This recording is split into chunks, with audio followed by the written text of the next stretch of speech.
Hora de falar sobre o São Paulo. Acredite se quiser, o São Paulo faturou mais jogando na Vila Belmiro contra o Flamengo do que no Morumbi contra o Bahia. Bora aos números. São Paulo venceu o Bahia por 2-0 diante de 15.221 pagantes, com uma renda bruta de R$ 686 mil. Já o empate em 2-2 contra o Flamengo teve 11.228 pagantes e uma renda bruta de R$ 884 mil. Como São Paulo e Santos fizeram um acordo para que o Santos jogue no Morumbi e o São Paulo jogue na Vila sem pagamento de aluguel, o Tricolor conseguiu, dessa partida contra o Flamengo, ficar com uma arrecadação líquida de R$ 297 mil, contra 168 mil arrecadados no Morumbi na vitória por 2-0 contra o Bahia. É natural que se tivesse jogado contra o Flamengo em seu estádio, especialmente depois das vitórias, contra o Bahia por 2-0 e contra o Vasco por 2-0, o São Paulo levasse bem mais gente do que os 15 mil pagantes que estiveram na partida contra o Bahia, aumentando a arrecadação. Mas é curioso notar que o São Paulo foi capaz de arrecadar mais jogando na Vila Belmiro, um estádio bem pequeno na comparação com o seu estádio. Morumbi virou palco de 6 shows, tem acontecido nos últimos dias. Contei para vocês que por conta da cessão do espaço para esses shows, o São Paulo vai faturar 20 milhões de reais livres de impostos. O último dos shows marcado para 23 de novembro e ainda há uma expectativa de que o São Paulo possa enfrentar o Internacional no dia 3 de dezembro como mandante no Morumbi. Quero te atualizar agora sobre o São Paulo. Surgiu nas últimas horas o boato de que Cédric, lateral direito de 34 anos de idade, poderia voltar para o futebol português.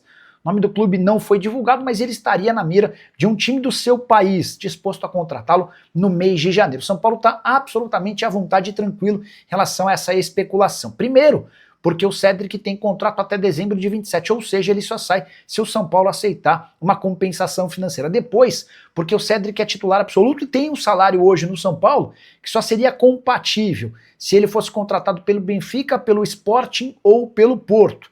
E olha que ele precisaria chegar para ser titular por lá, para ter salário parecido ao seu atual, ou seja, o São Paulo está absolutamente tranquilo, confiante de que não há nenhuma chance de o Cédric sair. Até porque, embora ainda não tenha encantado, ele é um cara que faz o arroz com feijão com alguma qualidade, 41 partidas na atual temporada, sendo 34 como titular. O São Paulo pode precisar de um lateral reserva para a próxima temporada e não se descarta a chance de Moreira, que pertence ao São Paulo e está emprestado ao Porto, voltar em 2026. Que nota você dá de 0 a 10 para o futebol do Cédric com a camisa do Tricolor? Já uso o espaço para comentário para registrar sua nota, beleza? Hora de falar sobre o São Paulo. O técnico Hernan Crespo pediu paciência da torcida e da imprensa para com o Lucas Moura. Temporada muito abaixo do meio atacante. Só 25 jogos, 5 gols e uma assistência. O Lucas Moura tem o segundo maior salário do elenco do São Paulo, R$ 1.800.000 mensais. Só o Oscar ganha mais, R$ 2.300.000. Lucas Moura tem contrato até dezembro de 26 e permanecerá no São Paulo pro próximo ano.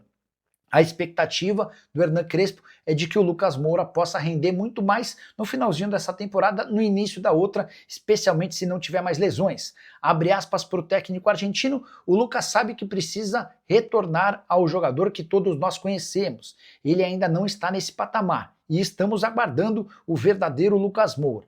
Precisamos de tempo e ao longo desse caminho esperamos que ele faça muitos gols. Lucas nem foi titular no empate em 2-2 contra o Flamengo, até porque há a percepção de que se ele for colocado para jogar muitas partidas seguidas como titular, pode acabar tendo uma nova lesão. Você, São Paulino, ainda confia no Lucas Moura? Ficaria com ele para 2026? O que você acha da ideia de sugerirem ao Lucas Moura que ele aceite uma redução salarial e só receba seu salário cheio em caso de utilização total durante o mês? Use o espaço para comentário e registre a sua opinião, beleza? Hora de falar sobre o São Paulo, que segue vivo na briga por vaga em Libertadores da América. Tricolor, que chegou a emplacar 7 derrotas em 8 jogos, dava a impressão de que correria risco de rebaixamento, mas depois de mudanças estruturais, com o Márcio Carlomagno à frente do departamento de futebol, a coisa melhorou. São Paulo havia vencido o Bahia e o Vasco e na noite dessa quarta-feira na Vila Belmiro empatou com o Flamengo, deixando boa impressão. Tivesse mais alguns minutos e é possível até que o São Paulo vencesse.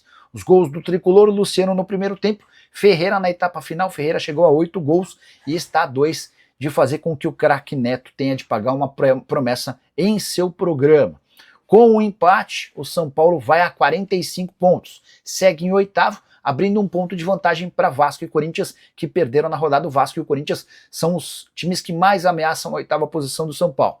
O São Paulo vai precisar, nessa quinta-feira, torcer para que o Fluminense tropece contra o Mirassol, jogo no Rio de Janeiro. Isso porque o Flu é o sétimo e era o time que hoje estaria garantindo a última vaga para pré-Libertadores. O Fluminense aparece com 47 pontos.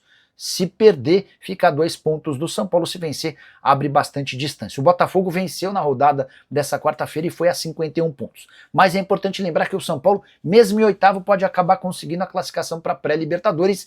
Isso vai acontecer se alguém campeão da Copa do Brasil estiver entre os 6 primeiros, casos nesse momento de Cruzeiro e Fluminense. Só para completar sobre o São Paulo, próximo jogo contra o Red Bull Bragantino, mais uma vez na Vila Belmiro, com a necessidade de vencer para não perder distância dos times na parte de cima. Hora de falar sobre o São Paulo, que vai precisar de pelo menos mais uma venda ou até 2 para fechar a temporada no azul.